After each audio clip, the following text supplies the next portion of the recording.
How you doing? All right, buddy. What's up, man? You doing okay? Yeah, not too bad. Have you recovered from the weekend yet? Over the disappointment of ended up in tier 2 this time, you mean? Oh, that and just, getting your ass handed to you a few times. Yeah. It's been hard for me. Yeah. It's been hard for me. Go ahead. Just had a chilled one yesterday to recover. Me too. It was a lot of standing around Saturday. It's a lot busier than normal, so that was a good thing. So back was aching by the end of the day, so it was just lazy one in bed most of the day watching TV. Yeah, I don't blame you. Yeah, I thought I'm gonna give it a shot here. I'm gonna look up because I kind of want to know. But on Saturday, not as much as I thought, man. Only 10,400 steps.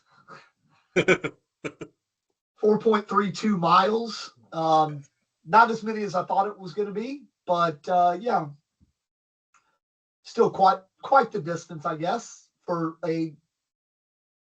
just a cornhole tournament. Especially when I only played 7 matches. Well, 8 if we count our JBI match. Yeah. I definitely didn't end up with the results of the overall weekend that I would have liked to have had. I had a 13th finish on the first one, and then a 9th finish, and then a 4th. So I was trying to stay in that top 10, and 17th is not where I wanted to be. Yeah. But I had some. I'm not mad at losing to Jeff. I threw a pretty good match overall. A couple bad shots, I think. But the one that hurts is the one against Dale, because I do just absolute trash. Yeah. It was trash. And, that's always hard to swallow, I think. Yeah. I don't think it's the losing that I have such the problem with, man. If someone outthrows me, they outthrow me. Like, I lost to Ian that first round, first match in Rounders, and he just outthrew me. Like, could have I thrown better? Yeah, sure, absolutely. But he capitalized on mistakes I made. What very few mistakes he made, I couldn't capitalize, and he was just banged down the middle. So it was one of those. I was going to have to put a lot in the hole to beat him, and unfortunately, I did not. So big out to him, man. I think he came into the match thinking that he didn't have a chance to win it, but he showed that when he's just cool, calm, and collected, man, he can throw bags with anybody. Not that I'm something special, but I think he can. I think he throws well when he isn't in his own head about it. So yeah, that loss didn't bother me. Like I said, he threw well, but that first bracket match, man, that one still hurts because just garbage. I threw absolute garbage. So yeah, and again, I take nothing away from Dale because he still threw one hell of a game. Like, he threw a really good game. And he took advantage. He took advantage of every little mistake I made. And the final score showed, man, he kicked the crap out of me. Yeah. So yeah, kind of a hard weekend, a hard pill to swallow for the weekend, but. Yeah. Well, from my point of view, although it was tier 2, I was quite happy with how the day went. Like, my 2 crap performances where I just threw like dog shit were both in rounders, like the second game against Jeff, and then when Lorraine destroyed me. So at that point, going into the 4th rounders game, I knew there was nothing I could do. I was heading for tier 2. Yeah. So at that point, I just relaxed, and it was like, what'll be will be. So in the last rounders game, through in, I think it was in the 7s. Comfortable win against Hutch, and then actually getting bracket wins. So I think I won my first, then I lost to Pallet in a close game. Like, yeah, I'm not mad at losing. Like, he just outthrew me. I didn't just capitalise like with you against him. He just capitalised on the mistakes I didn't on his. Yeah. Right, and then I think I won the next two before Lorraine finished what she started earlier and knocked me out. Yeah. Lorraine, man, I don't want to talk too much about it right now because obviously we're going to get her on here tonight. But man, what a day for her! I'm super stoked for her, man. She played really, really well. Couple big surprises in that degree for me this weekend. Her and then Helly getting more wins. I think she had more wins on Saturday than she had all of last season. I know I made that joke, but I do think that might actually be true. If I wouldn't have been so lazy yesterday, I'd have probably thought about it and went and looked it up. But yeah, she played great. She got some good wins. Yeah, we'll go into more of the old UKCL stuff here later when we get Lorraine and Charlie on. But in the meantime, man, you want to talk a bit of ACO? Yeah. There were a couple majors out there this weekend. Yeah, so there was a smaller one that was in Idaho, and then I think the bigger of the two was the one in Mississippi. Looking at the numbers, yeah. So So we'll start off with the Idaho one. So singles was Hagen Lords, who beat Kevin Meeser, and then they took down doubles together. Nice. And then this is where it gets good. So hopefully people will remember. Chandru was obviously at the Europe ACO event early this year. She was out here with Kelsey and Kim and Chad Mill last year. Yeah, so yeah. So and Carsten Morris took down co-ed. And then they drew each other in the blind draw and took that down as well. Yeah. And then they were both, along with Monty Forster and Mark Ham, in the quads, and they took that down. So she's got three trophies the weekend, which I thought was pretty cool. I shot her a message to say congrats and to ask her if she was going to come back out this year for the UK major, but she doesn't think she's going to be able to make it. But hey, congrats out to her. She's good. She's a good lady. She's a lot of fun to hang out with, fun to throw bags with, super competitive. So it's good to see her get some wins because she is, man. She hasn't been playing a real long time, but you know she does well, and she's real hard on herself though because you know she lost a couple close matches over in the UK last year, and she took it hard. I beat her in singles, and she took it hard, man. She was real hard on herself. So I'm glad to see her get some fruits of her labor because I know she's out there working hard to improve every day. So good for her. Yeah. And then the juniors was Bryce McDonald. The women's was Yana. I can't even pronounce that surname. And then Timmy Key took down seniors there. And then going on to Mississippi. I know people have sort of put that rivalry out there as Kim one of the best in the ACO and Cheyenne was the ACO one, but they ended up teaming up. The doubles. I would love to see it kind of be a rivalry and not like some shitty rivalry like where people are mad at each other, but just, hey man, they both throw really good bats. Yeah.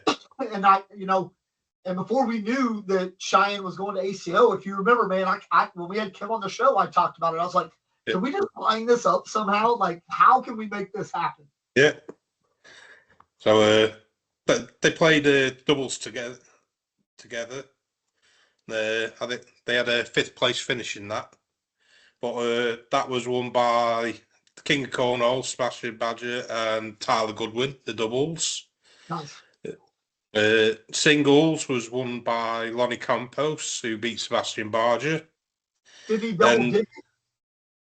I don't know. Yeah, it was a rematch of the King Seat match, and he ended up double dipping. Nice. And then co-eds, Kim added to a list of titles, so it was her and Gary Bearpaw. They avoided the double dip against Sebastian Barger and Kennedy Meineke, who have been racking up the co-ed titles this season 21. So that's a good win for Kim there. That is. But, I mean, co-ed team. Let's be honest. We know Bearpaw can throw. Yeah.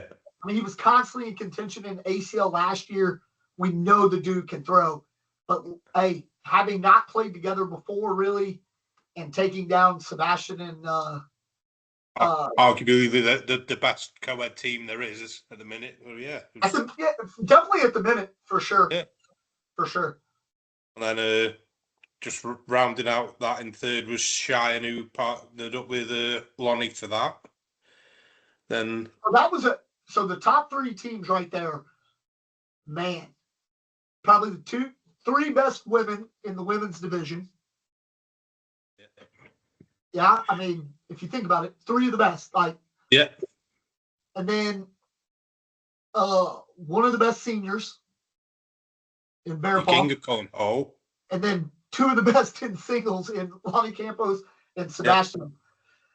Yeah, well, Lonnie wasn't done yet because he took down juniors, so as well. So crazy, isn't it?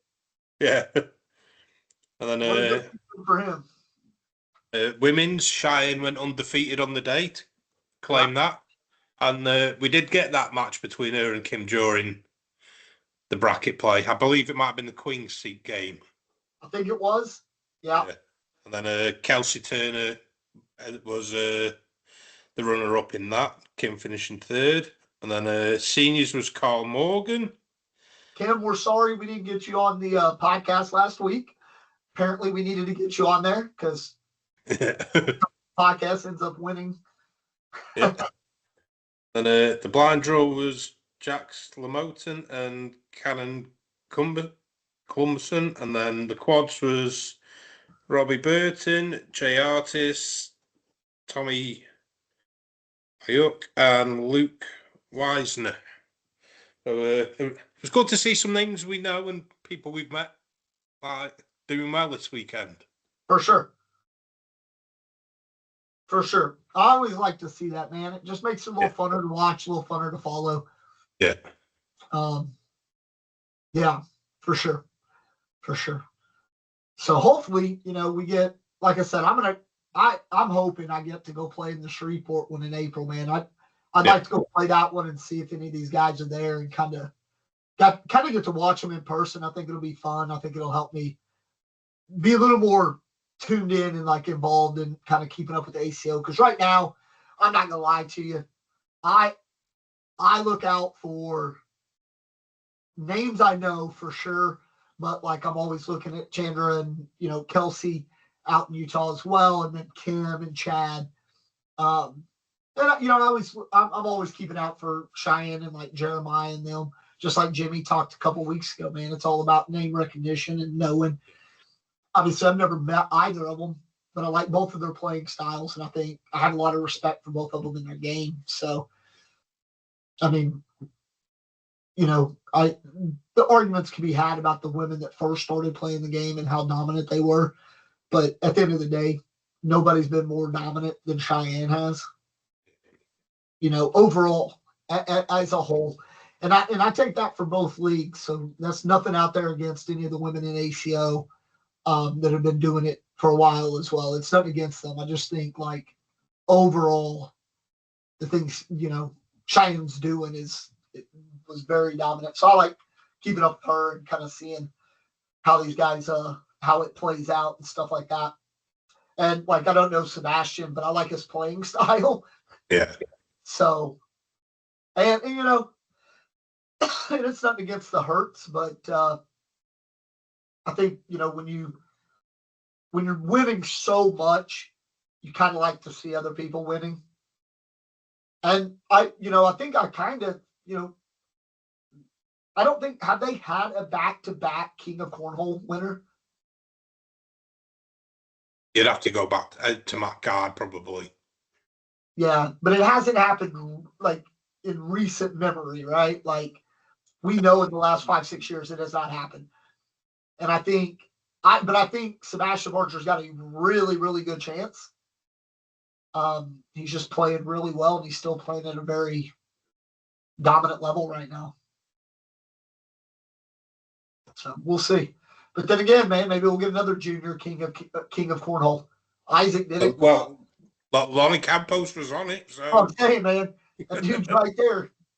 Yeah. Yeah. And we also had the ACL Open number 3.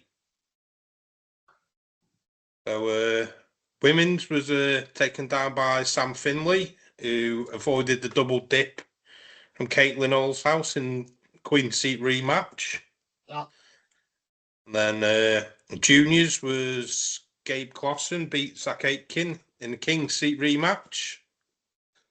And then we've just mentioned him, former King of Cornwall. That guy won seniors again. Yep. Back to back. Yeah.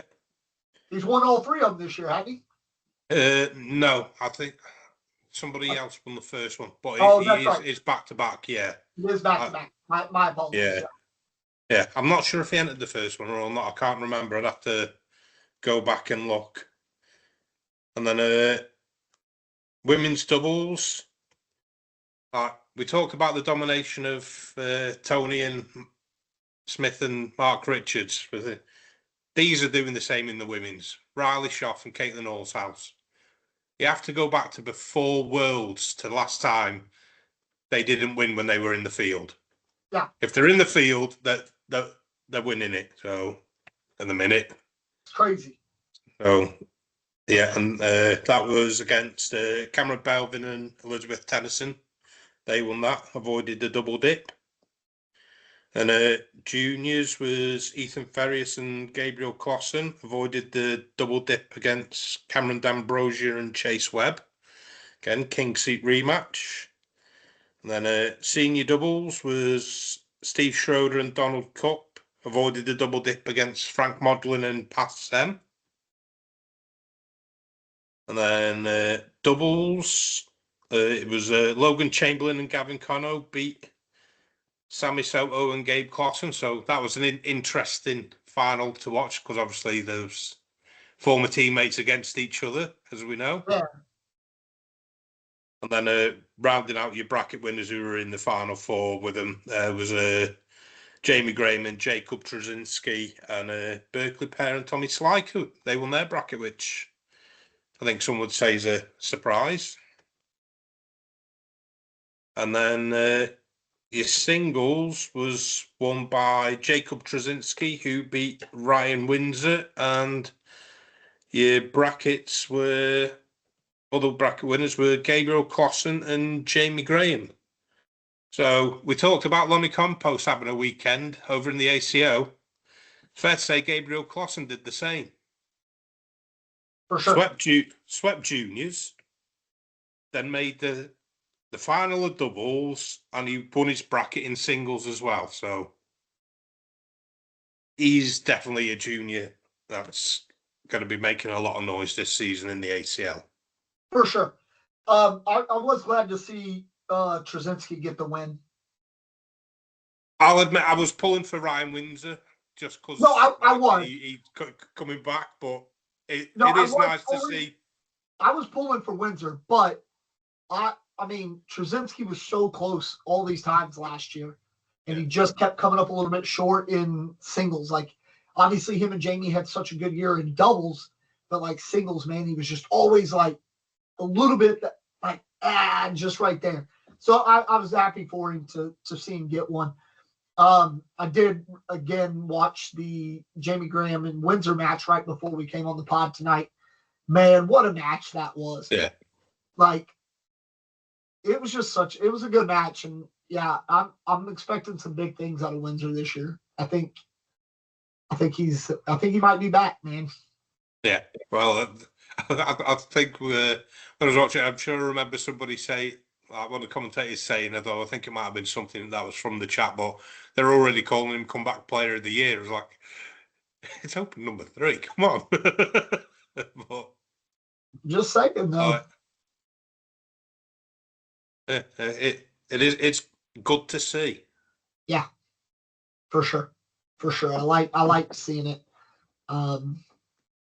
Yeah, it was a good weekend. I think Logan and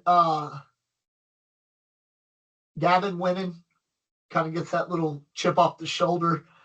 Yeah. You know, kind of justifying splitting up two teams that were both very dominant last year. Yeah. So yeah, I mean, I think like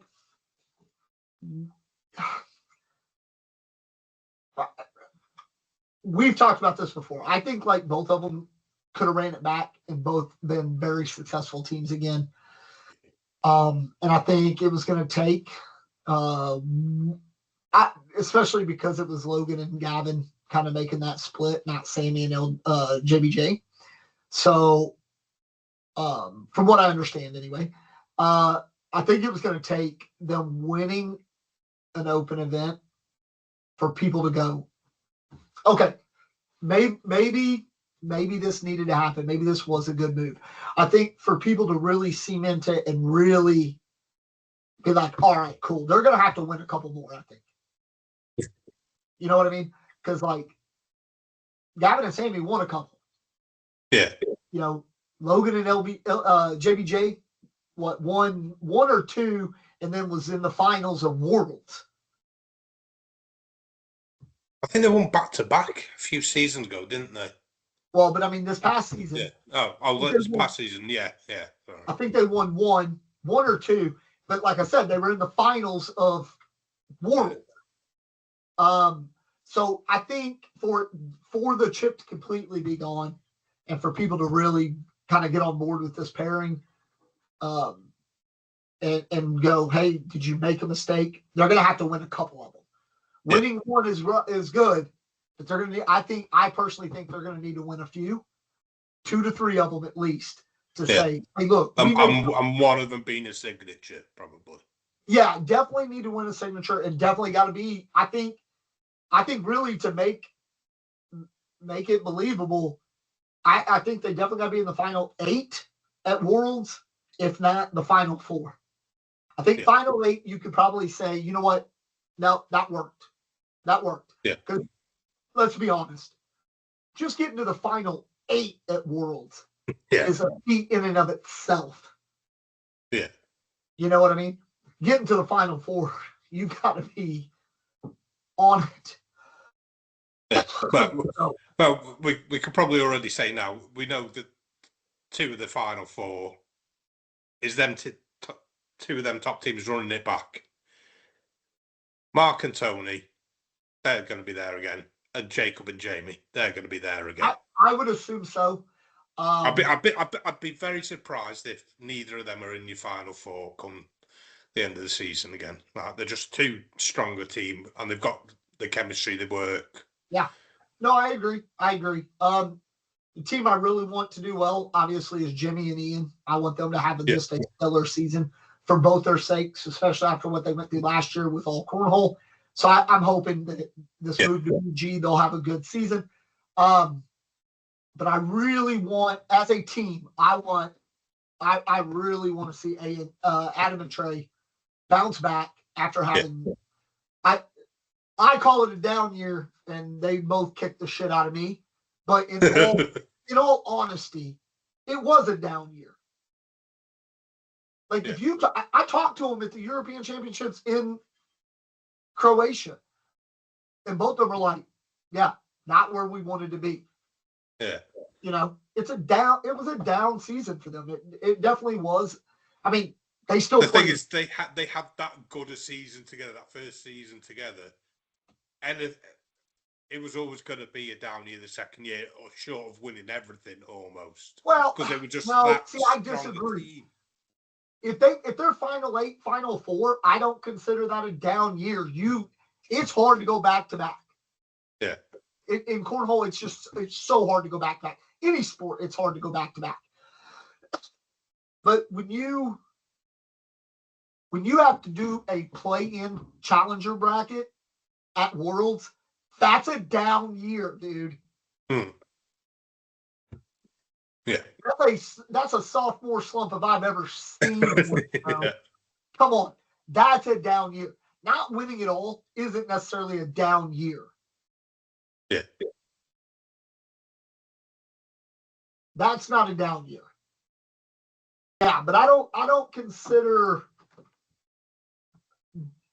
not winning it all a down year. I consider having to play a challenger bracket to get into Worlds after you're as the defending champions. That's a down year. Like, no ifs, ands, or buts. That's a down year. So, but get out of it. She just wants to be the third host. I don't know what she's doing today. She never does this. So I knew she needed to go out, so I've let her out, and now she's back in, and she's right back up in my face. And I'm like, but why?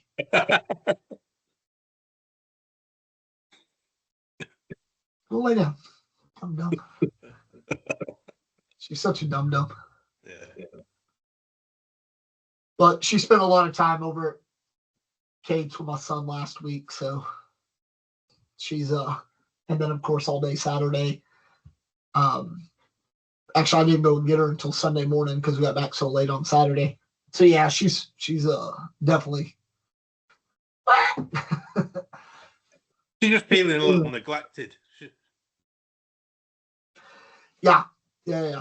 Out of everybody in our family, she's the least neglected. Yeah. Dumb. You've met her. You know this. Yeah. So yeah, but yeah, it's already shaping up to be a really good ACL season, I think. Some good matches. I will say this. I don't know if anybody's going to beat Matt Guy in seniors. In seniors. No, I think it's going to be one of them where if they were doing the prop toss this year, whereas I was just strict double D every week, every tournament, whatever, you can't not pick him. No, I would probably pick. I would pick Matt Guy every time if he was in the lineup. Senior. And we know you were big on Steve Schroeder last year, picking him out, good evil. So yeah, but Matt Guy still, and not that Schroeder, Double D, and them guys can't compete in the open singles. I'm not saying they can't. What I'm saying though is Matt Guy is still competing at a high level in open singles. Yeah. So then to move over to the senior level where the majority of it is just running bags. I mean, very few people run bags as good as Matt Guy. And very few people hit airmails as good as Matt Guy. Yeah. I'm just saying. I mean, the numbers are there, dude, to say I can't imagine it going much the other way. Like, there'll be some events that Matt Guy might have a bad day or a bad match, not even a bad day, just a bad match, that he might not win the event, kind of like, but he's won back-to-back now. And now that you say it, I don't think he was at the first one. Yeah, I'll have to go back and check the results, but yeah. I see him just putting a run together in seniors. Yeah. I mean, I can't. All right, we went early last season with our pick for World Championship doubles in Tony and Mark. I think it's safe to say, put a stamp on it now. Yeah. Seniors World Champion. You know he's going to be up for winning that. I mean, if we did our draft for signatures right now,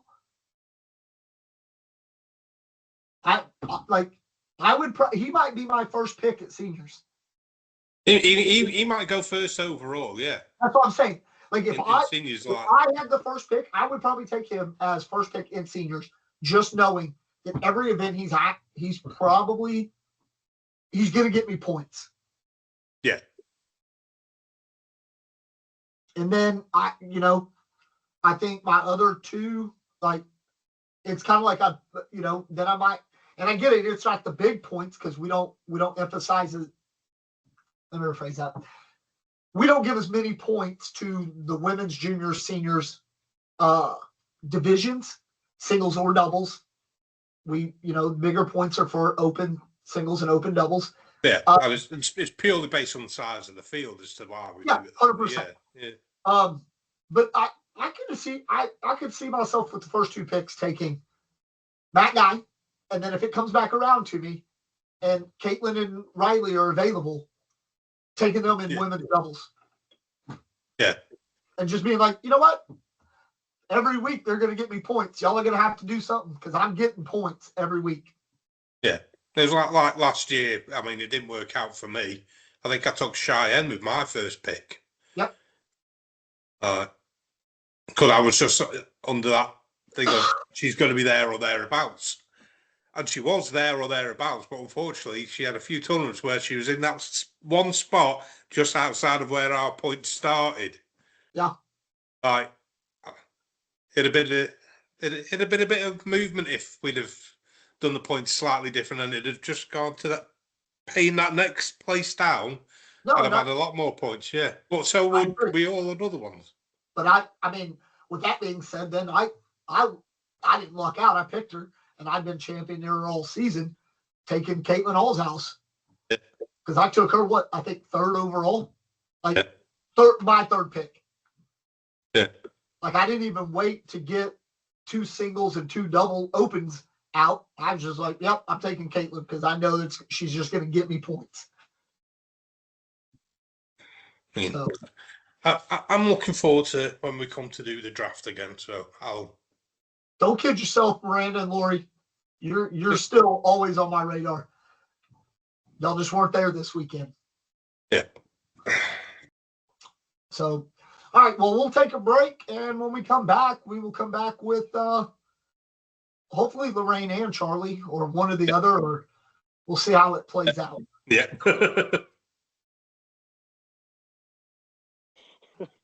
All right. And we're back. And we're being joined by Charlie Lomax and Lorraine Gedney. You get a little PTSD up there, Graham? No. To be fair, if I had to lose to anybody on the day, I was happy it was to Lorraine. She threw lights out, and she deserved the win. Oh, yeah. He was much more mad that he lost to me. Yeah. Well, I had a bag to win it against you. I didn't have a bag to win it against Lorraine, so... It's different.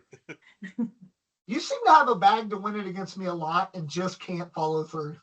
It goes one of two ways, our game. It's either bag to win it or you just blow me out and I score like 5 points at best.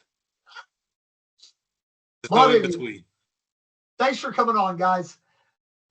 Charlie, we were going to have you on last week and I had some stuff come up and I couldn't record.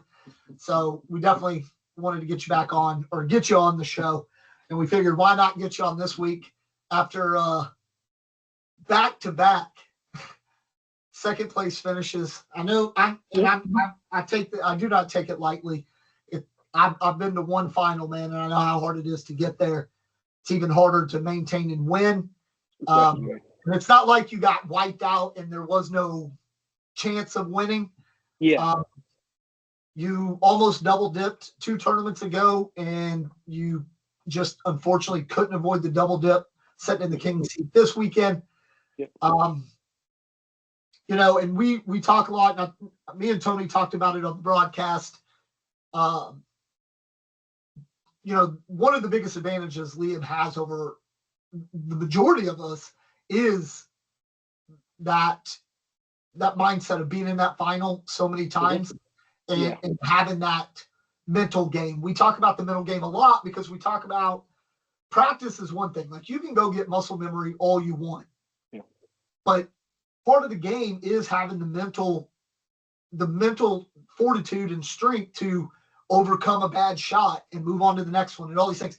And you do a really good job at that. I'm not taking anything away from. I've played against you a number of times. You do a really good job at that. But it's something to be said that Liam loses to John Steinson and has to win 9 in a row to come back and win. And that takes a lot of mental fortitude. Oh, definitely.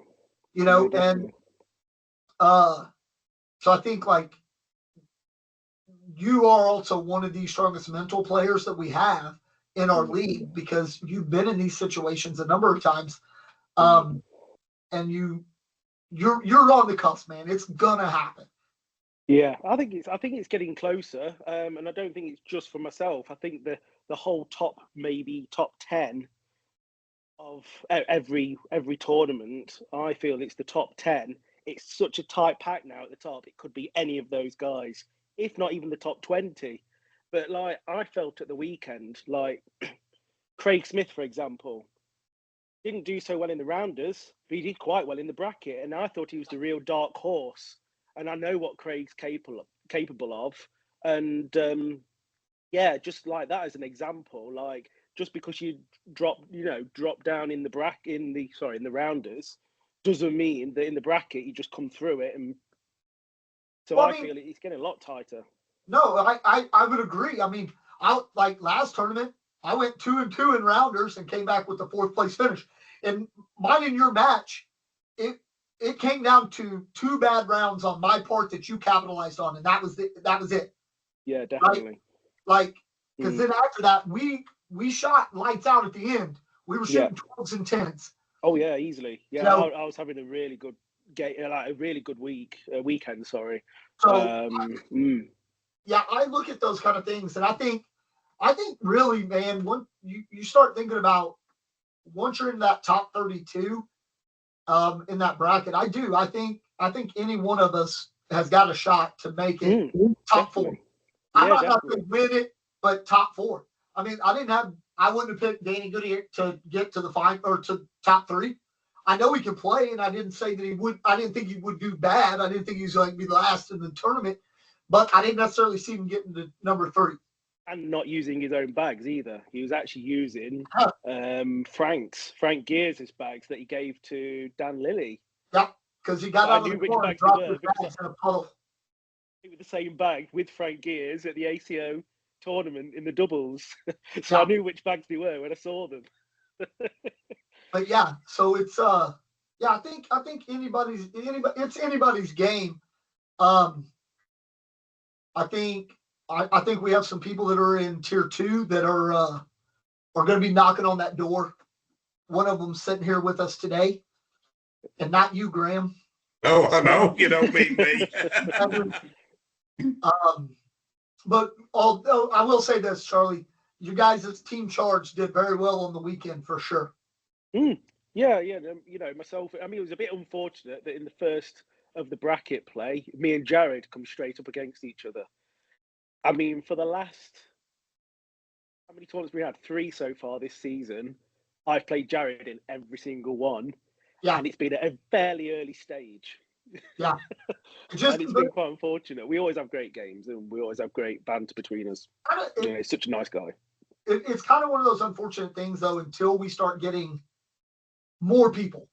And we're growing. This was the biggest event we've had yet. But until that happens, I mean, and you're aware of this, Charlie, because you, Lorraine, y'all hadn't been to as many events at this point. But over the last 2 seasons, we used to show up as Barry baggers. We'd bring 8-9 people, and it seemed like that's all we'd play. We're like, oh, cool, it's another Tuesday night, because there just wasn't enough people to kind of round that out. Whereas now we're getting to the point where you're not having to play your teammates all the time. Yeah. And theoretically, you guys aren't teammates because he's Solent and you're Ashby, but you're Charge-sponsored teammates. Yeah. So at least you're not having to just play Ashby people all the time. Yeah. I mean, Although- yeah, it's good to vary it up. I mean, I did get Nick twice over the weekend from Ashby. He beat me What in happens when you're good? You're going to play those guys. yeah. He beat me in the rounders first game, and then I came back from quite a long way back in the bracket play to just nip that game in the bud, really. So yeah, but that's always a tough game coming up against Nick and Ali as well. Both the petites, it's really tough coming up against those guys because they both can pull it right out of the bag. For sure. And all them guys down in Sullett right now, they're scared. After Lorraine's performance, man, they're all like, man, I won't play her. I want to have to come up against her in a bracket match. I will say this, out of all the clubs and the growth of clubs, Ashby's probably had a lot of success, but I think that's because of sheer numbers. Not that y'all aren't good, but you have sheer numbers to have a lot of matches on a Tuesday night and a lot of different variety. I will say though, I'm the most impressive club on the season for me, as it sits right now, is Solent. You guys are doing something down there. You got two great juniors, one of them obviously being your son. Karen, and then Lily is just smashing it as well. And of course, her dad, I mean, that dude throws well too. Like you guys, Jared and Dave, and I know it takes all of y'all, but they kind of built the club and they built something that to me looks like it's really going to last and be successful. And hats off to you guys because you guys are throwing well down there and y'all very successful on the weekend. And yeah, I mean, congrats. This was your best performance to date, if I'm not mistaken. Absolutely, yeah. It was a great day. I'm still a bit surprised on how it all went, really. Yeah. I'll tell you, let me break this down for you. You capitalized on mistakes and minimized yours. That's how you win at cornhole. I mean, that is 100% how you win, and you did it time and time again. I think I always say I never root against anybody, but I will root for people. And I know I felt bad because I wasn't rooting against my best mate here, but I'm not gonna lie. It's all right. I knew there was nobody in that whole room for me. I was definitely rooting for you, especially in the second one. And then I like Kevin, but I was rooting against you. I was rooting for you against him as well. I wanted to. After you beat Graham in the bracket match, I wanted to see this continue. I was like, man, just let her keep, and let's go. Let's do this. Yeah, we wanted to see intense. You get to the podium. Yeah, I think it was just those back-to-back games. They just seemed to just come around so quick. And yeah, I don't think my heart's ever beaten so fast. And again, I always say that's, when you're practicing and stuff, I've said this time and time, always have something on the line. Whether it's a pound or a little trophy or whatever, because that helps you when you get into those situations and you have that adrenaline dump or your adrenaline's so high, your heart rate's high because you're on this win streak and you're all of a sudden like, oh my God, I've got it figured out. I can play. I'm doing well. Because sometimes if you've not been in that situation, this is where I say Liam's been in the situation so many times that because he had a lot of close matches over the weekend, but he just stuck with it and persevered. And I think you will get there. But I think sometimes you kind of hit that a little bit of a wall. I remember at qualifier 4 last year, after I beat Danny to go into the king seat, the adrenaline dump I had was just kind of like, oh crap. So when I got into the finals, I was like, man, at least I got 2 matches just in case. Because I felt it too, because I hadn't been in that position. So I think that's one of those things you have to practice that as well, if that makes sense. Like you got to put yourself into positions where you can mentally deal with stuff like that. Because if you don't, then you don't deal with it as well when you are in an actual situation like that. Yeah, I feel this. I mean, I have the same thing. So, tournament, my first game, I'm very nervous. And because it's like you just want to get the ball rolling. And it's like if you get off that first game and you win your first game, and even in the rounders, it's just like the wheels are starting to turn now, and then you can get in the flow of it. But no, if you lose your first game, wow, no, to get off that and try and get them wheels turning again for your second one. Like at the weekend, I had Nick first game, then I got Craig Smith, and I'm thinking, wow, I know what Craig's capable of. You know, he wasn't having the greatest day, but I know exactly what he's capable of, and I know that I have to capitalise because Craig can just 21-0 me and out of the blue. And then I got Woody and then Babs. And I did a 3-1 in the rounders, but I was happy with that. I don't go into any expectation, to be fair. I actually probably won just to win at least one game, even if it's rounders. To come away with one win throughout Charlie, the day, for me personally, is fine. Charlie, you've But made that's back-to-back how I roll. finals. You don't have to be modest anymore. You're good, dude. We know you want to win. It's okay. There's a massive learning curve anyway from the weekend. You know, there's a lot of things that I took away from it and thought, you know what, I need to practice at that. And I think, yeah, I'll be there. But yeah, I'm just saying, because obviously earlier you said, like, you know, your heart's beating and things, and I'm like, I do the same. Honestly, I'm a bag of nerves when it comes to the first game of the day, but once I get the ball rolling, I feel better. But it's sometimes difficult. I don't think I ever went and talked to you, Lorraine, or looked over, and you didn't just look like you were a bag of nerves the whole day. I think, honestly, I kind of think that I've seen that from you almost at every tournament. Like, you're still just trying to. It's almost like, and correct me if I'm wrong, but it's almost like you're still trying to really come to terms with the fact that you're going and you're competing and you're doing well. Like, you're still like, I don't know if I should be doing, like, if this should be what's happening, but it is, and it's gotten better and better and better. And I have huge hopes for you because I think it's just going to continue to get better. And I take this back to y'all's club. You know, they always say, steel sharpens steel, iron sharpens iron, however you want to say it. And y'all are doing something right down there because you guys have all come on so quick and so strong. Like, very quick. I mean, if you go back to the end of last season when you guys started coming regularly, you know, the only two people no offense, but the only two people we were even concerned about was Jared and Dave. That was it. Like, it was like, yeah, man, they're doing okay, but we're not really too concerned. Like, that wasn't, if I drew one of you guys, I wasn't like, oh man, that's going to be a tough match. Whereas then we get to the 108 and you guys all, like, everybody kind of steps up their game.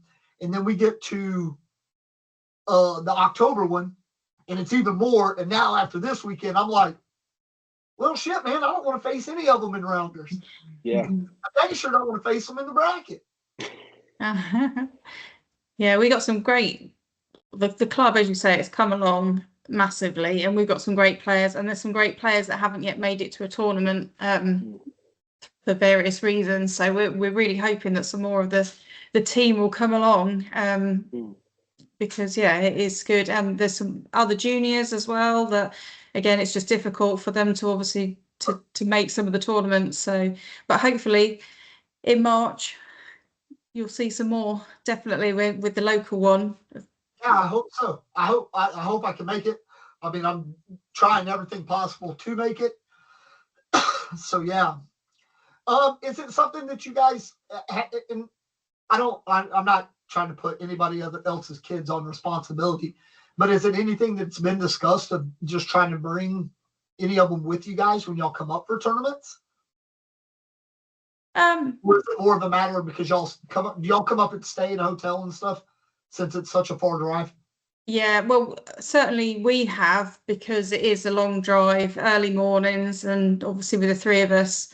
So yeah, we've, you know, our family has done that. I know the other guys stayed up this time because otherwise it does make it a really long day, especially if the competition's going on till late as well. Then you've got that sort of 3 to 4 hour drive back home.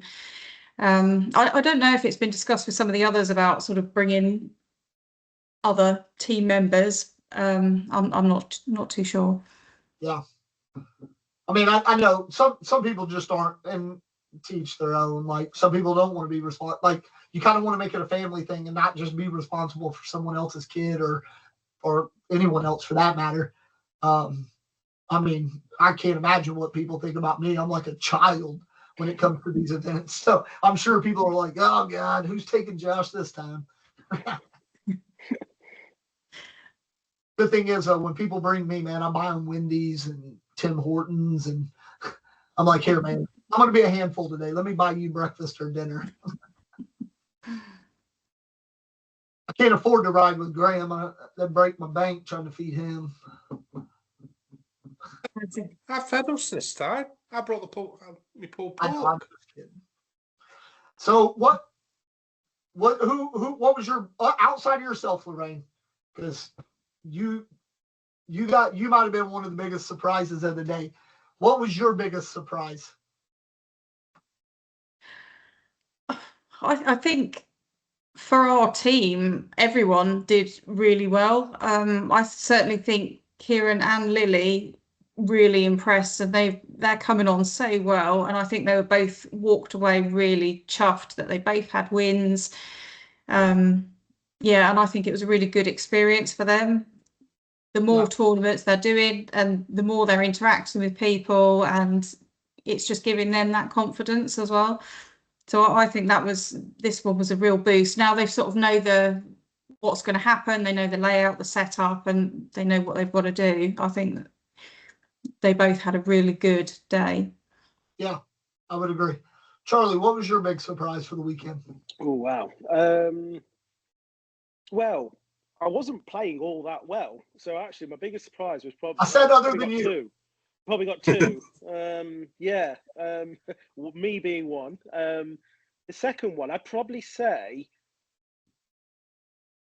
each tournament so far, there's one person that's done well from Ashby Baggers, and they've gone quite under the radar, and that's Dale Unwin. Don't I know it? He kicked the ever-living crap. He's gone very much under the radar, but in the 3 tournaments we've just had so far, he's done really well, and he nearly beat Liam at the weekend. I think he had a bag to win it, I believe. Yeah. So I just like to mention Dale, really, because, he just had to board it to win it. But it's easier said than done, and especially 100%. If you've got pressure on and you've not been in the situation, it's a lot easier said than done. Even for the best, you watch guys on YouTube, and even the best in America, it's easier said than done. We've seen. But no, I think I wouldn't say it's not really a surprise of the weekend, but I'd say it's somebody that's been in in my kind of called peripheral vision as such, where you kind of keep your eye on them and you go, they're doing really well actually. And so I'd say that. And I think from the last one, I want to bring I want to kind of mention one person from the Solent last tournament, Dave Farmer. Great tournament, the last one. No, in October. I didn't know what he did this time. I wasn't watching, but I came up against Dave in the October tournament, and he put up a really, really good fight. He took me right to the end. And I think it ended up being like 21-15 or 21-17 or something like that. It really went on for ages, bag for bag for bag for bag. So I'd like to, Dave as well. Yeah, he had a good weekend this weekend too, as far as I can remember. I would agree with that statement, man. Well, like I said, I think out of all the clubs in general, I mean, my club's equal fifth this weekend. He was. Sorry. Equal fifth. Oh, you equal fifth. Yeah. So, I mean, my club, the last couple tournaments, we've had good showings, and we've had 2 or 3. Well, we've had three in the top 10 each tournament. But overall, and that's good. You're obviously your club's got the numbers, and y'all have a little bit of a home court advantage on us. But I would say overall, the most impressive club right now in terms of everybody that's coming and they're winning and they're coming on strong is definitely Solon's club. And Dave and Lorraine and Lily and Karen and Kev and I mean even Colin, he's like everybody, like y'all all have this ability to just play, and any given match y'all are a threat to win it. I would think outside of probably for me, I had like 3 really big surprises, or not surprises, but like kind of 2 of them surprises. One of them was more of I knew it was coming eventually. It was just a matter of time. Number 1, Helly getting 5 wins on the weekend. Super surprised. Not because I don't think she's capable of it, but as Helly will tell you, she's not really there to play cornhole. She's there to hang out and see everybody. Cornhole's just kind of a side product. But that's true. That's what, she'll tell you. So for her to come out and get more wins in a weekend than she had probably all of last season was a huge surprise and good for her. The other, obviously, Lorraine coming in strong and just taking people down. I knew it was coming eventually. I don't know if I knew it was coming 3rd tournament of the season, but I'm glad it did. Congrats to you. But the other one is Ian. Ian beat me not because I threw bad, but because he threw really, really good. He didn't make any mistakes for me to capitalize on, but I made a couple that he did. And then it was bag for bag and he was down the middle and he threw really well. So that was a surprise, especially knowing, I know, because I talked to him. He literally, as we lined up about to play, he's like, well, I guess I'll start the day out 0-1. And then he dialed in quick. It wasn't even like I got a couple points on him and he had to come back. Like from bag 1, he was like, hole. I'm like, man, this is going to suck. Because much like you, Charlie, I'm a notoriously slow starter on the day. Yeah. Like, notoriously slow starter. I could probably, I don't know. I bet I have more tournaments that I've lost my first rounders match than I have that I've won my first rounders match, for sure. So yeah, that was kind of my surprises on the weekend in general. But then there was actually a few probably because Danny Goodyear getting 3rd. I know that might not be a surprise to Graham and the Manchester guys. No. I could see how it is for others, but when I see him every week and how much he's improving, it's not a surprise to me that he's finally got the mental side of it to get a run going. I think where the surprise comes for me is the fact that he's making good shot selections. He used to be that because he, as y'all know, last year he fancied himself the airmail king of the UK, and every tournament it seemed like any tight spot he got into, he just to hell with it, shoot or shoot, let's shoot an airmail. And now I watched him this weekend, and he didn't. He hit a couple airmails that he needed to, but he also had really good shot selection. Yeah, he's like, nope, let me try to push this bag, or hey, that's not a high probable airmail. Let me just lay up here and give up a point or just take a point. So he made really good shot selection. So yeah, good on him too. Yeah, he had a couple of good airmails against me. Yeah, so I can vouch for that. So Lorraine, did you talk to Kieran about having to slow down? Oh, I try to talk to Kieran, but does he listen to his parents? No. But he also doesn't listen to me. I'm like, hey man, he'd get up there and his first 2 bags, he'd go real slow and think about it. And they'd be right down the pipe. And then, like, let's say they were going bag for bag. All of a sudden he gets up there and he's like, it's like the nerves kicked in. And he's like, oh. Yeah. And it's still not very far off, but you can tell if you just slow down a little bit, it'd be right. Yeah, we sent Kev over and we were like, Kev, you need to go and say something to him about, because and then when he does it and he sort of jumps and sort of twists and then that sort of sends the bag off to the side so we were like, he's not going to listen to us. So we sent Kev to have a quiet word. Yeah. I see him. I I feel like right now, man, you guys, well, overall, because Cooper's coming on really well as well. Obviously, Austin wasn't there this weekend, and Byron wasn't there this weekend, which I know Byron not being there because it is a lot. It is a lot on them to come down from Scotland. I get that. I talked to Craig about it. I will say this though. I think come, say April when we have that juniors event, I think it's gonna matter because Cooper, Karen, Lily, they're getting this experience over and over and over. And even Charlotte, because I know Chris and Charlotte weren't there this weekend, but that's it. The gap between Austin and Byron and the rest of the juniors by April is going to be like this. There's not going to be a gap. I feel it. I feel that those, like, especially the three we just mentioned, Karen, Lily, and Cooper, I feel like that gap is going to close quickly. And sorry, Charlotte, that's nothing against you. But again, I think for Lily and Karen and Cooper, it's a little easier for them because they are getting more reps in on practice nights and things as well. But yeah, I see that gap closing, and I think I'm excited. I'm excited to I want all of them in a tournament.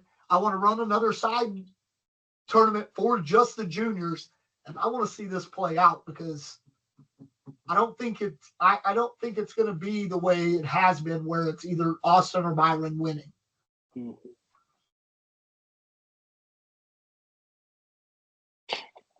I mean, you see Austin quite often, Charlie. What do you think? Yeah, I mean, he's been down to a couple of the club's nights, and yeah, he's playing like normal, but he does go before everyone else. I think it's obviously because of school and things next day, and maybe homework and things like that. But no, Austin. I mean, he's got some new bags, and he has been playing a lot more consistently with those new bags. So I've noticed that. So because he had some solos before, I think he's got some new ones which are a little bit more rather than being quite sticky. I think they move a little bit better, and he has really. Or it might even be the solos, to be fair, but he has taken to these new bags really well. So, but I've not seen much of Byron. But I guess he's going to be like the next Jim Clark at the minute. He's racing on the track, so he's winning. Honestly, so why not?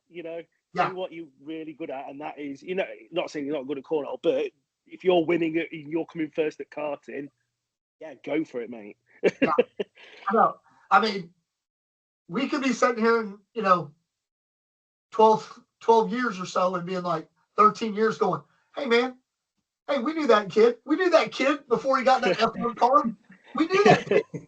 And now he's racing for Team McLaren. So, yeah. And then, of course, how many juniors y'all have down there, Lorraine?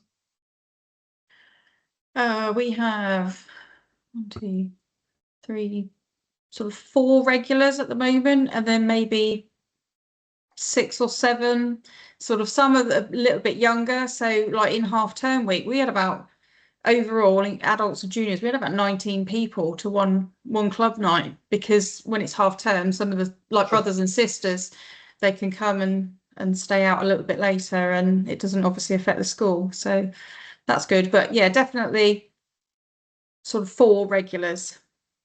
That's awesome. I like that. Yeah, my kids, my son won't be playing again until like January, just because he's in the Panto. So his schedule's full on right now. They're in tech week this week, and then opening night's Friday. So he's out for the next few months, or two and a half months. My daughter, I think she'll still come to a few, but she also has, coming into the Christmas season, she's in a like 3 different singing groups that go around to different care homes and things like that and perform. So she's kind of in and out. So really, we have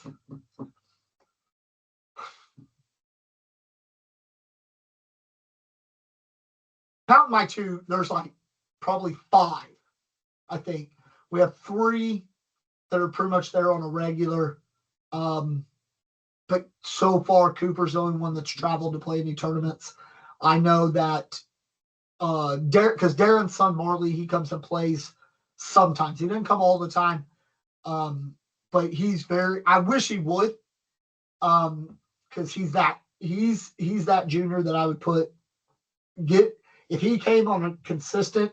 He's that junior that would be playing at that level as well, just because he's just got a naturally straight throw, and it's just down the pipe every time. He's having a little problem with distance, but it's pretty much straight every time.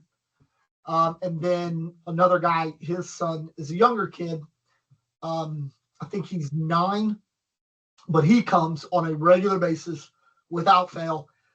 We played together a couple weeks ago in a little, just a blind draw doubles for club night. And he was my partner. And that man, I had a lot of fun playing with him. We won a match or two, but then we came up against, he had to play against his dad.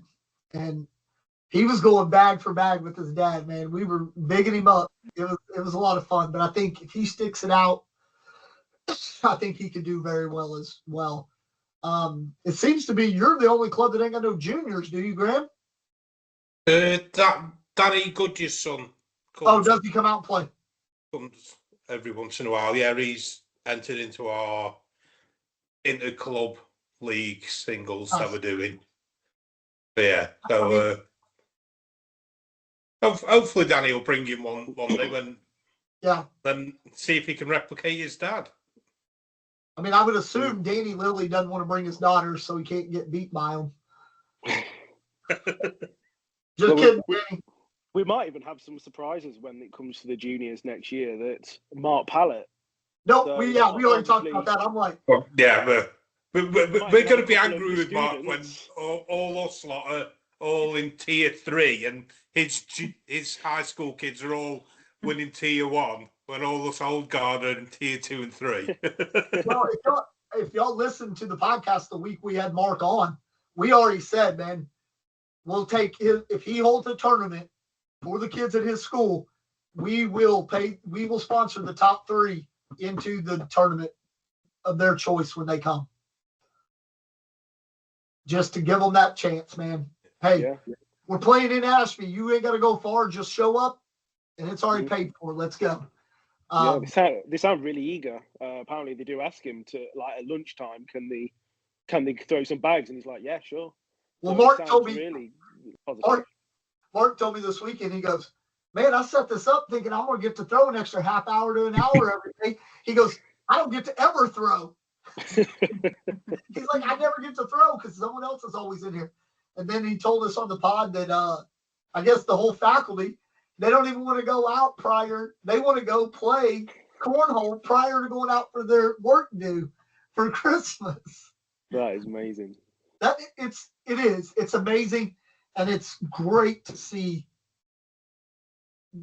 just how quickly we've grown in the last 4 years.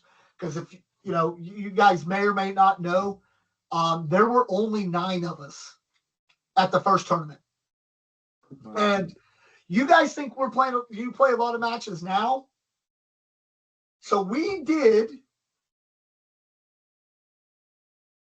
round robin. So you played 8 different players. Everybody played everybody. Best 2 out of 3 games.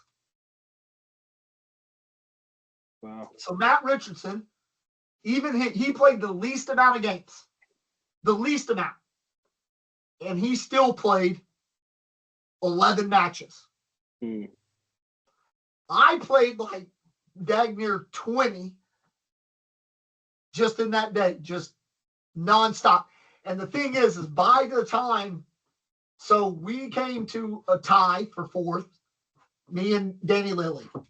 Looking back on it, I should have invoked the tiebreaker and been like, nope, I beat you head to head. I'm ranked. I'll take 3rd place. You'll take 4th. Because we played a 1-match game to see who was going to be 3rd and who was going to be 4th for seeding. And he beat me. Not by a lot, but he beat me. So I ended up having to play Matt Richardson in the semifinal of the bracket. And And then Danny got to play me. And then I had to play Graham for Yeah, third I place. actually did well in a tournament once upon a time. Graham beat me 2 out of 3 in the round robin portion, but I came back and got him for Third place. Yeah. With that being said, that I didn't take, like, I wasn't bragging about it. I think we were both spent at that point. Yeah. Like, having Everybody that was many just games, trying. it was just who could survive. It wasn't it was a test of wills that game. It wasn't a test of skills. Yeah. So to watch the growth over the last couple of years for like myself, Graham, Dan Lilly, Tony Gavin, Jeff Vaughn, yeah, it's been phenomenal. And to think, we didn't even have everybody there this weekend, and we still had 64. Like, I was talking to Nick about it. We're at the point now where that venue's not going to really work for us anymore.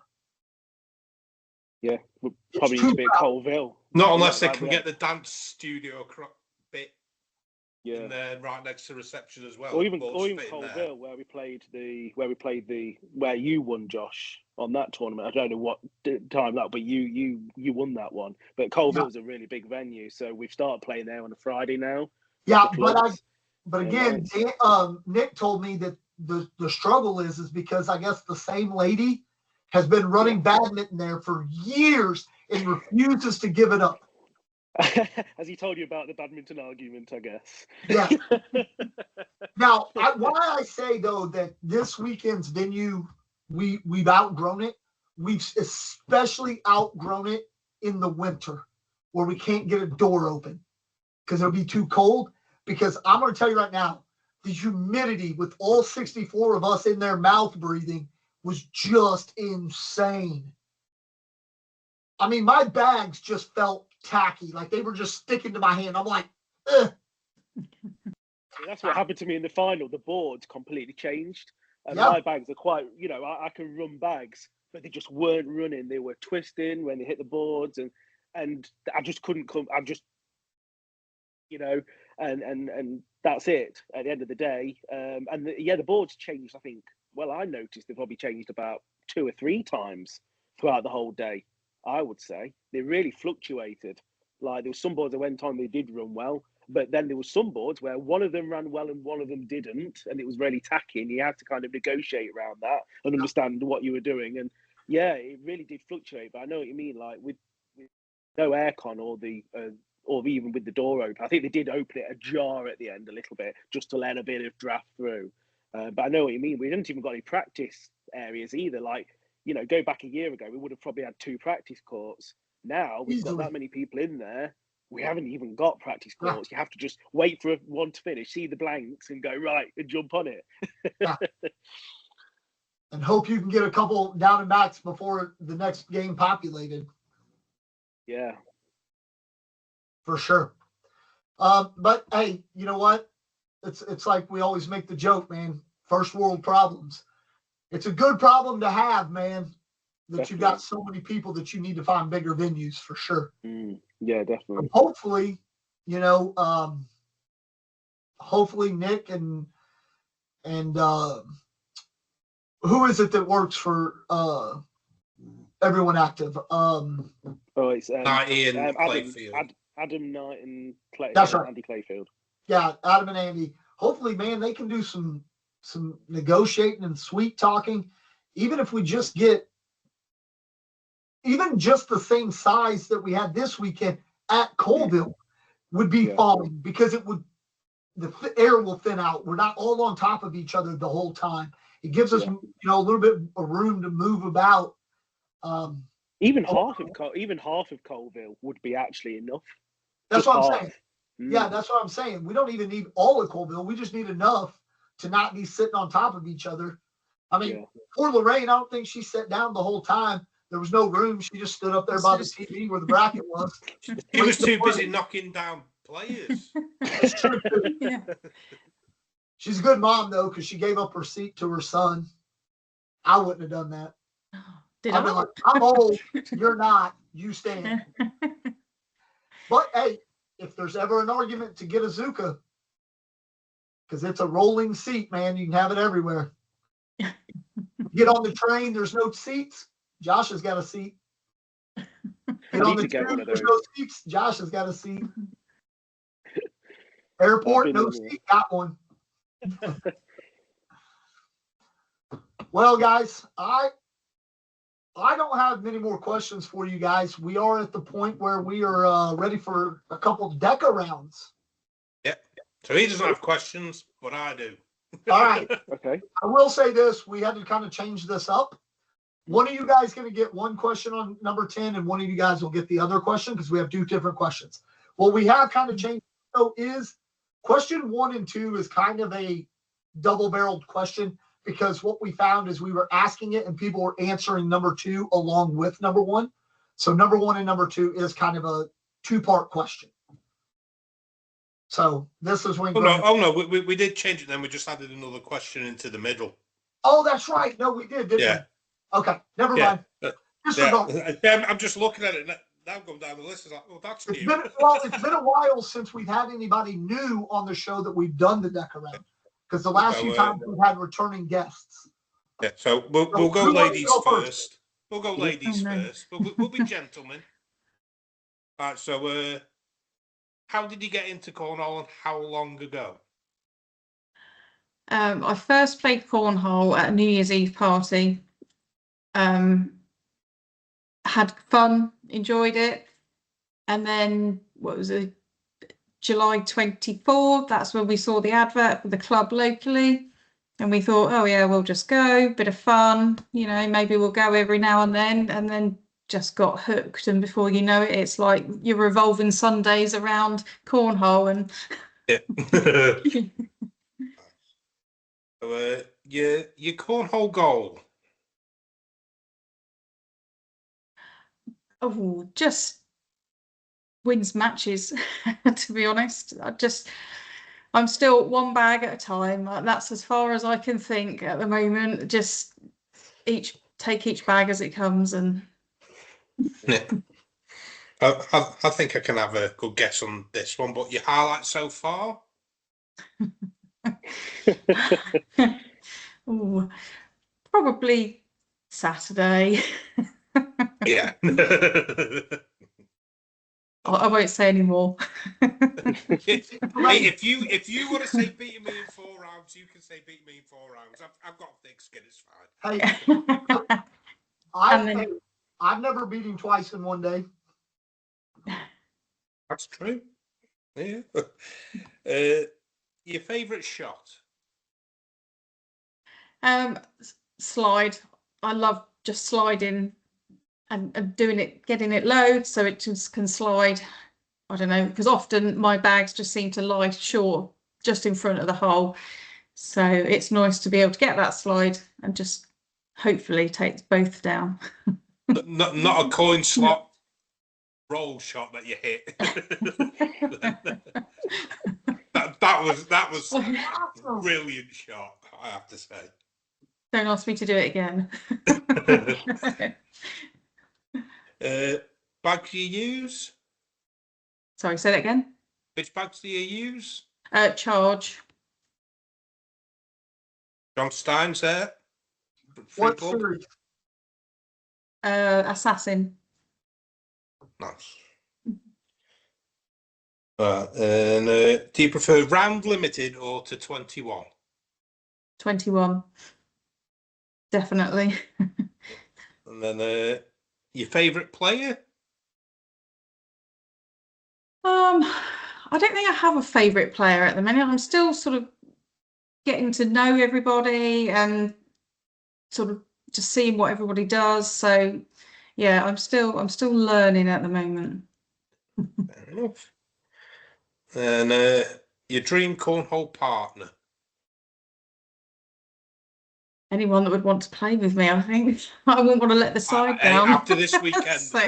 it ain't a short list, I'll tell you that much. It'll be plenty of people will be happy to have you throwing the bags back to them at the other end of the board. Oh, sure. So I just don't want to let anybody down if to be partnered with them. You won't be letting anyone. No. Not after this weekend. Well, definitely not. your favourite thing about cornhole?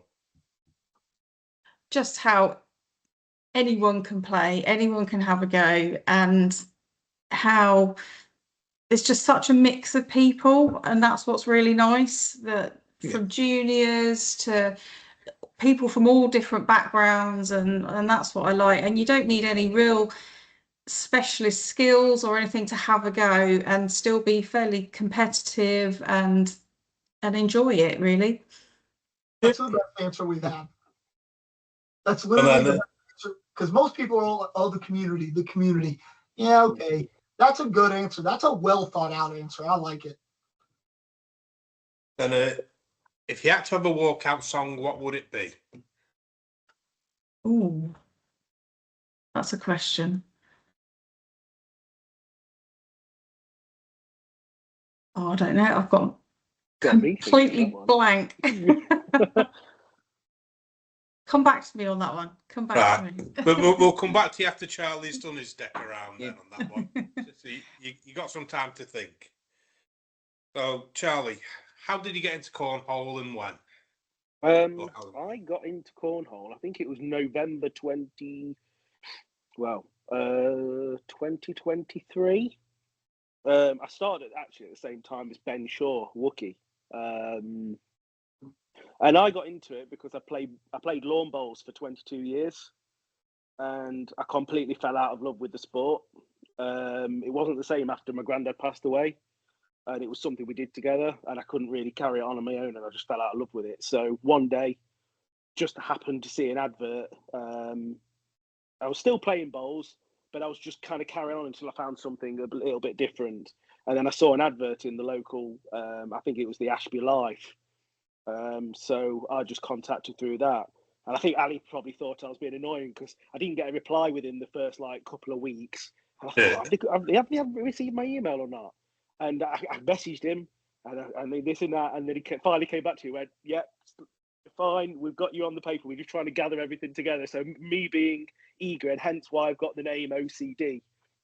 And I've got that nickname because I'm pretty OCD about it. I turn up each week. I was really eager to get involved. And now I play cornhole. I gave up bowls, sold all that, and play cornhole full time.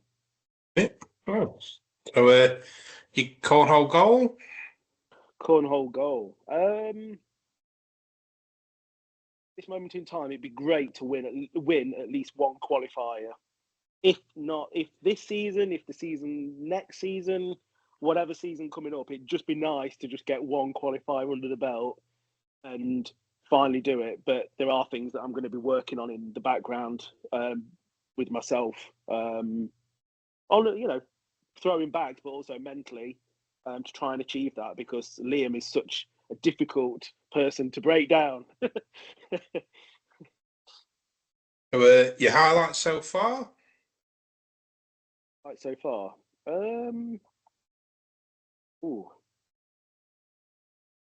I've probably got a couple, really. I think there's been a big build-up to this season from the previous seasons. I'd say, obviously, I was champion in the Tier 2 for last season. I got the championship. Me and Mark Pallett battled it out in that final. But then I think for this season, for me, I beat Liam in that last tournament.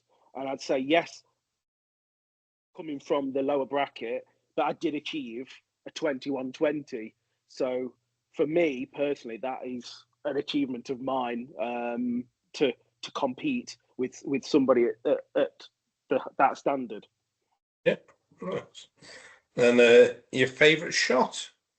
Probably push shot. When bags line, probably level 1 and pushing them both in at the same time. And what bags do you currently use? Charge Serpent X. Round limited or to 21? 21. As you probably all saw at the weekend, there was many games where I was behind, probably after a few rounds. But if it wasn't to 21, I'd probably lost if it was round limited. Yeah. And your favourite player? Or US. Sorry? Or USA. It doesn't matter. Anyone. Overall. Someone I'll give you one from each. So Okay. a person that I like to watch in the US is David Dennis. Yeah. Yeah. And in the UK, a favourite player always makes me laugh. I'd say Danny Goodyear, because he always makes me laugh. Every tournament we played against each other, and we played against each other, a year ago in like the ACOs in Manchester, for the last shirt, and and I've not seen him very much since, but every time we always have a good laugh. Oh. And then your dream cornhole partner?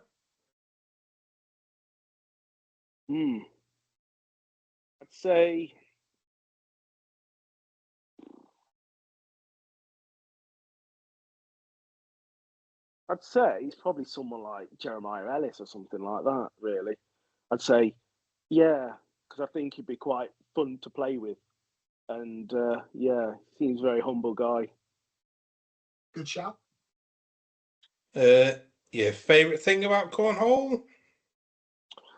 Other than the community, which everyone's going to say, I quite enjoy the way it's set out. So so you've got a chance in a competition. So when I used to play lawn bowls, you turn up to I could be turning up to somewhere like Portsmouth, or going up to Newcastle, lose your first game, and that's it. Your day's over. Yeah. 3 hours to get here, and my day's just over now, and I've got nothing from the end of it.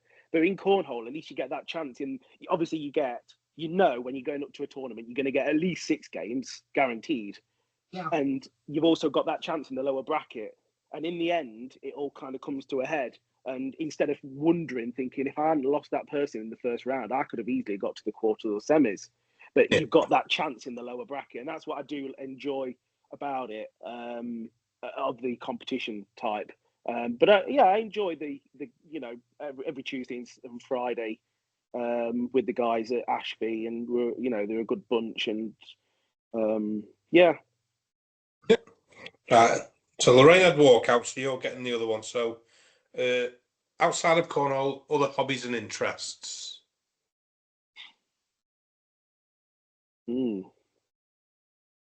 Hobbies and interests. So I enjoy watching F1. Things now. I don't have a lot really. I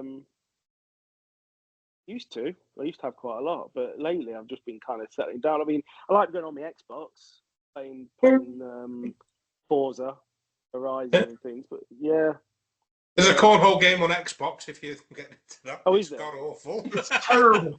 I have it on PlayStation. It's terrible. I mean, I still play it, but it's terrible. They could have done so much. Like if they did it now, they could do so much more with it. But yeah. Cornhole's my biggest hobby because I've got my own boards at home. So in summer times, I just get the boards on my drive and I'll just throw bags on the drive when it's like 25 degrees. Yeah. Lorraine, we're back to you with your question 10, the walkout song. We had a few minutes. Well, the only thing that springs to mind is really cheesy, would be ABBA, Winner Takes It All, but That's fine. That's a good shout. Yeah. I mean, I'm sure Graham doesn't want to hear it, but that's a good shout. Like I said, if I had to pick anybody to lose to that day, I'd have picked you. I think you deserved it. Like we both played well. You just capitalised on my mistakes more than I capitalised on yours. I think the biggest thing you need, like, if, I don't know if you've been in this situation before, Lorraine, or not, but like the thought of having to beat the same person twice it's hard to do. Mm-hmm. That's why, like, it's so, and I'm so sorry this comes at your expense, Charlie, but that's why, like, Liam coming back and double dipping, that's extremely difficult to do. Yeah. And we saw it on the reverse side when Charlie, like, comes out, wins that first match, and then the second one, again, good match, but he just couldn't quite get there. It's a difficult thing to do. Mm-hmm. double dipping someone, or just even in just general, beating them twice in a day is kind of difficult to do, because people make adjustments, and like, you've got to make adjustments to their adjustments. And you did, and you played, Grand did things, and you capitalized, and you made good shot selection. Well, I did actually make adjustments between the two games. I swapped bags. I was from different bags in the second game. So I'd gone to a stickier bag, because that first game you were just straight down the middle. I think it was like 10s and 8s you were scoring. So for bracket game, it was like, right, it's not been working what I've been doing up to that point. So it's like, right, I'm going with my stickier set of bags. It's just block, and then I'll just take one. I'll just try and point my opponent to that. Just take 1 point, 1 point, 1 point, just be happy with it. That's what I'm trying to do, but it didn't work. It was pretty close, though. That second game was really close. Yeah, it was a great game. I never though.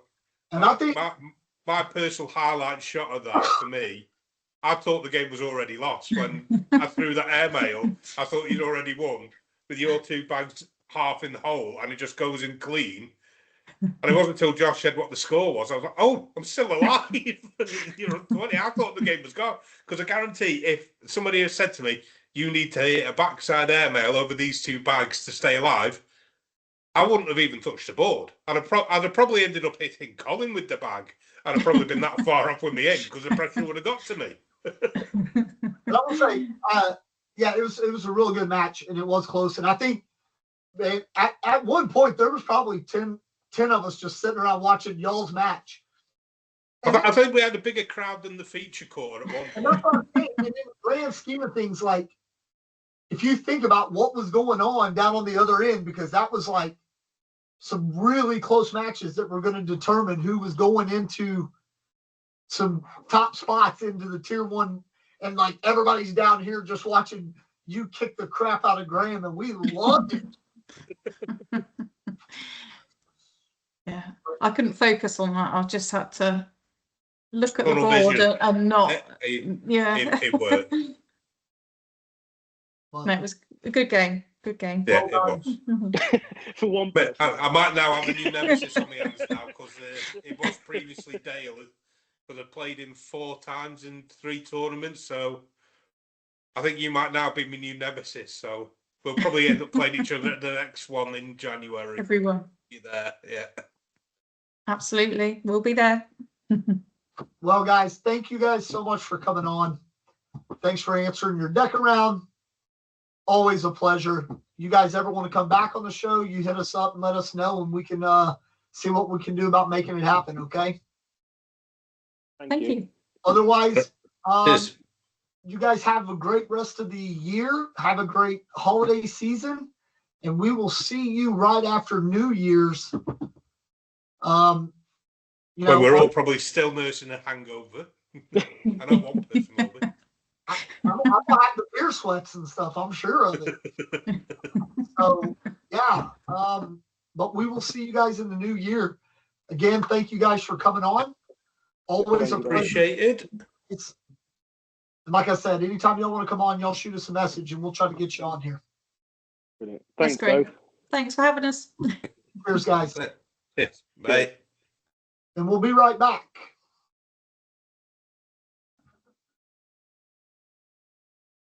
And we're back. That was Lorraine Gedney and Charlie Lomax. Great guests to have on. Great, two of the greatest people, man. They, we talk about Wishart being the nicest guy in the UK cornhole scene. Man, There's 10 people you can put that title on. Yeah, think. I'd be hard pressed to find Easy. anybody nicer than Lorraine or Charlie. Yeah. I don't know if I've ever heard Charlie, I've never heard Charlie say a crossword about anybody. I don't think I've heard him say else. crossword full stop. I think he could. I don't think I've ever heard him swear or anything or any of that. I mean, I literally have played him before, coming off the court. And he's like, man, I can't, Josh, I know you're so much better than that. I don't, he always has just kind words to say and bigging everybody up. And then Lorraine, she's just a lovely person. So yeah, good to have them on. very enjoyable. But with that being said, all good things got to come to an end. And we, real quick, let's give some shout outs to Liam for winning, Charlie for getting second, Danny for getting third, the other Danny in Manchester. Yeah. Lily better watch that, man. For his records. Yeah. I mean, we didn't really touch on some of the highlight games from the day, but Liam and Danny, Lily, they had a cracking game. Yeah. Like, I think Liam threw a 10 and Danny was just about a 9, just under. Liam had like 8 or 9 4-baggers in it, something like that. Is like, it was just crazy high level game from them both. Yeah. Me and Jeff had a good 20-round game. Yeah. Throwing high 8s. Yeah, nice. Yeah, just boom, boom, boom, back and forth. Yeah, there were a few really good games. Lily Farmer had a really good match against I think it was against Vicky. Yeah. And she just there was some good games. 2-1 tier 2. Macca's. Yeah, Macca's, and then it was Pally, and then Webo. That's right. Yeah. Well, congrats to those 3. Yeah. And all that. I was trying to pay attention to both. Obviously, we were commentating the semifinals and finals. I'm really pushing. I know I know time constraints always happen, but I'm really, really pushing to start trying to get that tier 2 game on the broadcast court for the finals at the release. Yeah. They deserve their time as well. Yeah. And what I could see while we were doing the main court broadcast, I'm trying to watch over the crowd of people sitting, we had people sitting towards their match and then towards this match. And I'm trying to watch and see what's happening, but also trying to commentate on the match at hand. So yeah, that's why I kind of took a seat whereas everybody is in them seats in between 2 courts. I kind of took a seat along the wall so I can sort of see down that lane and then down that lane as well. So I kind of had one of the best seats in the house. So I'm watching both without having to swivel my head in between. It was for sure smart planning by Dum Dum for once. So yeah, congrats to those guys as well. Honestly, congrats to Allie, Nick, and Ben for running another really good tournament. It just keeps growing, and it's a lot of effort on their part, man. And you say it growing.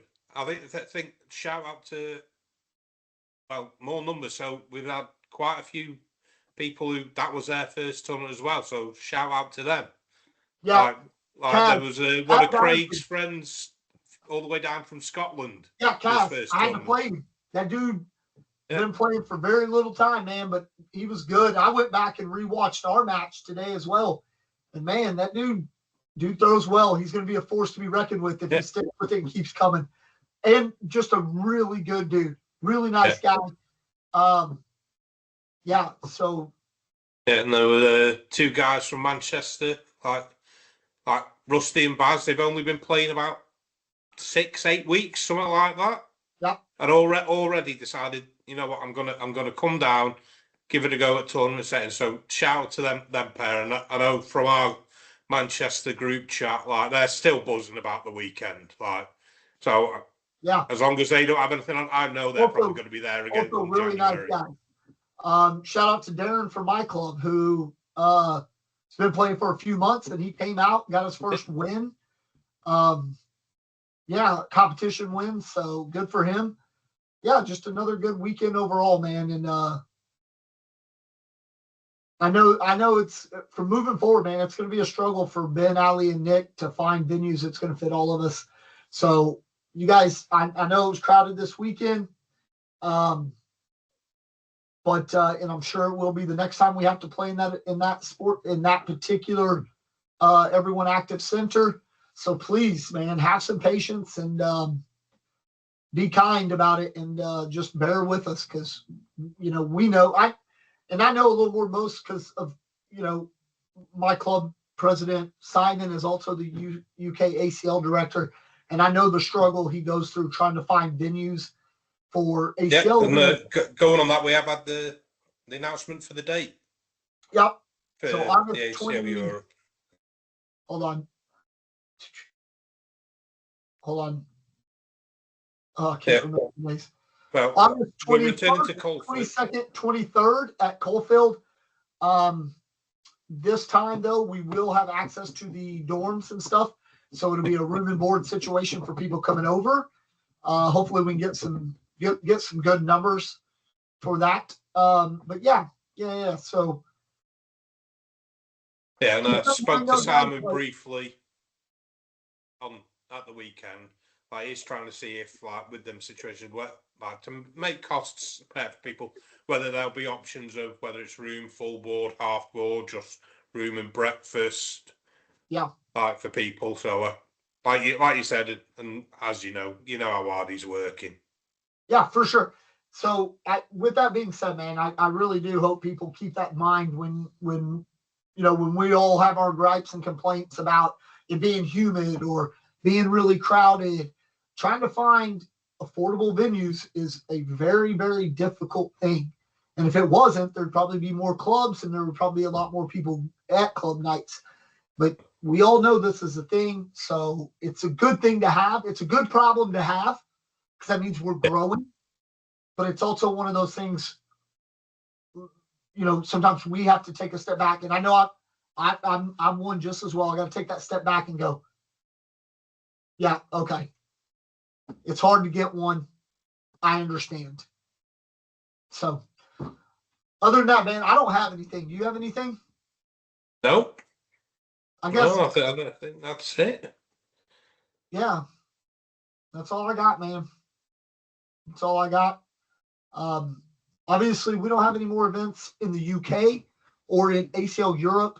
Well, we have one more Europe event. We have the actual WCO European Championships this coming weekend. So we will keep an eye on that. So we can get there's some ACO stuff in the States this weekend again as well. Yeah. I'm just saying here in Europe. Oh, yeah. We don't have anything other than that. And then there won't be anything until we go 3rd of January. And then obviously the first ACL event at the end of January in Slovenia, which, by the way, got to go find an Airbnb now because that hotel is already, it didn't sell out. I did not get my hotel room for that tournament until January last year. It's already sold out. All the rooms are already sold out. So if you're going to go, if you plan on going to Slovenia, hit us up. Let us know because we're going to be looking at Airbnbs. I have no problem. Me and Liam, I know for sure. Graham, you're still undecided. Yeah, I still need to but if you are, work a few things around, see if I can go. So it's a fingers crossed thing at the minute for me. They're going to cap it at 160 people for singles, and I'd imagine it's going to hit that. So if you are going to go, you need to book soon, and you need to make that decision soon. If you are, hit myself, hit Liam up, because I have no problem trying to find a bigger Airbnb or something like that to where we can do some shares, some cost sharing. So yeah. Other than that, man, I don't have anything. Obviously, we'll keep recording through the holidays because why not? Yeah, but we'll keep bringing you content. We'll find something to talk about. Yeah. We'll get more guests on or something. I don't know. We'll figure it out. Yeah. Well, I'll see Danny this week at club practice, so he'll no doubt be itching to come on to talk about his 3rd place finish. So, oh my God, I don't know if I can. I know he's been itching to come on anyway in general. So he talks so fast, it's hard for me to understand him. But yeah, so yeah, man, maybe we'll get him on here next week or something. But in the meantime, shout out to our sponsors, LFG Cornhole and Slicky Baggers Cornhole. Just B10. Just B10. They got some new bag designs out, ACL stamped. They are. Some of them are clean. So yeah, I think, yeah, I don't, other than that, man, I don't really have much. Yep. But Well, thanks for joining us again this week. Yep. Let us waffle on for an hour and 40 minutes. Crazy. It's all right. So, some of it will be edited. Yeah, sure. Shout out to our editor, Micah. Yeah. Yeah. And shout out to Ruby as well. Yes. With the awesome pictures. I was just about to say that. Shout out to Ruby for taking some excellent photos again. Yeah. You guys want those photos, man. Pay her for her time, man. Pay her for her time. The photos she takes, they're definitely worth it. They are, but it's the whole day that she gives up. Yeah. Yeah. That's a whole day that she's just there taking pictures of all of our ugly mugs, dude. Yeah. A few of y'all are good looking. The rest of us are all ugly mugs. Shout out to Tony's Fu Manchu. Yeah. Keep it. Keep it. All right. Anyway, guys, hey, we're out of here. Thanks again. I'm Josh. I'm Graham. In the meantime, Just bought it. just board it. Later. Later, See. brother. Bye.